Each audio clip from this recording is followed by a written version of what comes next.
Hey guys, it's Alicia. So today's video I am directing specifically to the students. We'll say undergrade 9 for the sake of simplicity here. I want to talk to you guys about unilateral hearing loss in general, and how you can help your fellow classmate so they're not struggling so much. Okay, so let's get into it.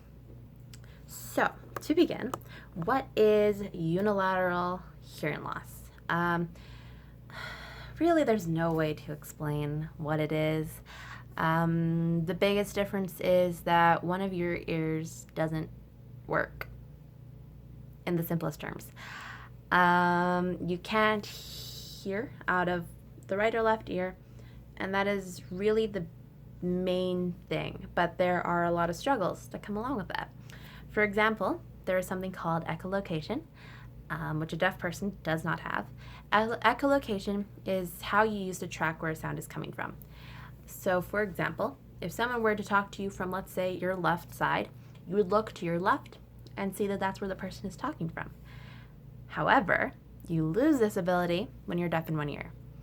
You don't know where the sound is coming from, so you'll look everywhere but the location they talked from and get it on the first try. You'll look behind you, in front of you, beside you, except for the other side. And then you'll look the fourth time and, oh, that's where the sound's coming from. It happens. So yeah, that is one of the biggest differences about unilateral hearing loss.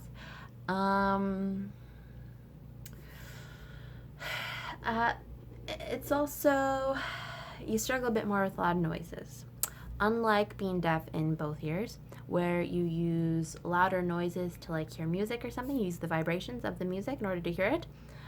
Unilateral hearing loss, or single-sided, does not need that. We don't need the volume to be cranked in order for us to hear things or feel the vibrations through our feet. We don't do that. And really, with loud noises, it just causes us a headache, and it makes our job of trying to hear things with the one ear that does work really difficult. So keeping the volume low is very beneficial to the deaf person. And it's just, it makes life much easier. Another thing is during a group discussion, which happen a lot, right? Or you're reading a book together as a class, and it's one at a time reading type thing. Try to talk louder. If you're a quiet, softer talker, try to talk a little bit louder. Raise your voice a bit more so the deaf person can hear you and your teacher doesn't need to repeat, or the deaf person isn't like, to hear you.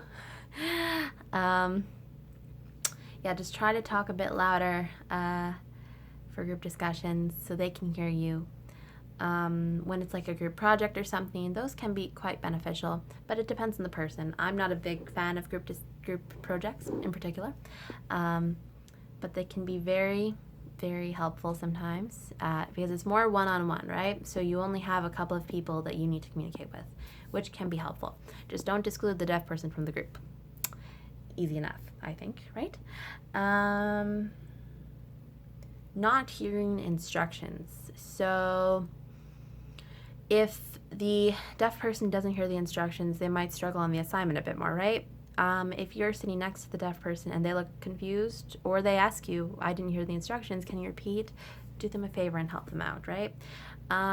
You'll make their life much easier, and then they don't have to ask the teacher to repeat themselves again.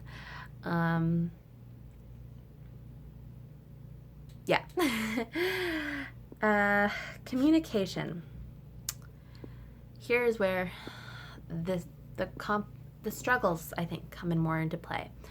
When it comes to communicating your needs as a deaf person, we don't want to come across bossy or needy because we're not trying to be. We just struggle a bit more. Let's say it's the playground. You're going to play a game and you're explaining the rules, but the deaf person doesn't hear them. That's going to happen. It's loud on the play structure. So not that there are many ways to handle this, but try to make sure the deaf person is near the person speaking so they can hear. That's an option. Or let them explain the rules. Then they don't have to worry about that struggle. But if you're going to have a one-on-one conversation with them in the playground or something, tap them on the shoulder so they know you're there, they know you're present, and they know you're going to talk to them. And then it's easier to find where you are. We're not worrying about that struggle of trying to figure out where the sound is coming from. So you're removing many struggles all at once. Another thing that is big is because we're working so hard to hear out of the one ear that works. For me, it's my left ear that works. My right ear does not. It's deaf. We get real tired more easily because this one ear is working ever so hard to make sure we catch everything. That after a while, we get really tired because we're working so hard to hear. By keeping the volume down and following through with everything I've said in this video, the deaf person will have an easier time hearing in classes and they won't struggle as much.